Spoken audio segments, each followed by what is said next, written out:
আমার সকল আত্মীয় স্বজন ও আমার সকল বন্ধু বান্ধব ও আমার সকল ভাই বেরাদার, আপনাদের কারো কানে যদি বিন্দু পরিমাণ সমস্যা থেকে থাকে তাহলে কটন বাড দিয়ে কানটি ভালোভাবে পরিষ্কার করে নিয়ে শুনে রাখুন।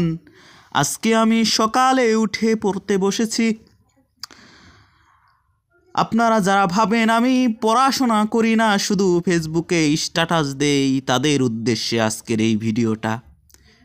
আমি সকালে উঠে আজকে এই শীতের ভোরে শীতের সকালে উঠে আমি পড়তে বসেছি। দেখেন আমি কিভাবে পড়ি। তো আমি ভাবলাম সর্বপ্রথম আমি যেটা পড়ব সেটা হচ্ছে আমাদের আলিমের বাংলা প্রথম পত্রের কবিতা অংশের যে সোনার তরী কবিতাটি আছে, এটার এমসিকিউ সলিউশন করে দেখাবো আপনাদের। তো সবাই মনোযোগ সহকারে দেখবেন, আশা করি এখান থেকে অনেকে অনেক কিছু শিখতে পারবেন।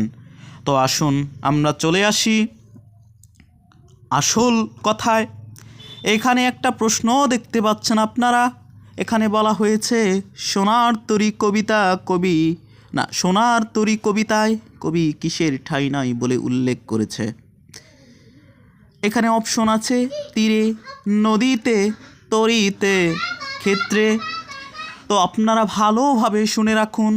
কানে সমস্যা থাকলে, ময়লা জমে থাকলে কটন বাড দিয়ে কানটি ভালোভাবে পরিষ্কার করে নিয়ে শুনে রাখুন। এটার আনসার হবে তরীতে। কারণ সোনার তরী কবিতায় কবি বলেছেন, ঠাই নাই ঠাই নাই ছোট সে তরী, আমারই সোনার ধানে গিয়াছে ভরি। আমার মনে হয় আপনারা রেফারেন্সটা পেয়ে গেছেন। তো চলুন আমরা পরের প্রশ্নটা একটু পড়ার চেষ্টা করি।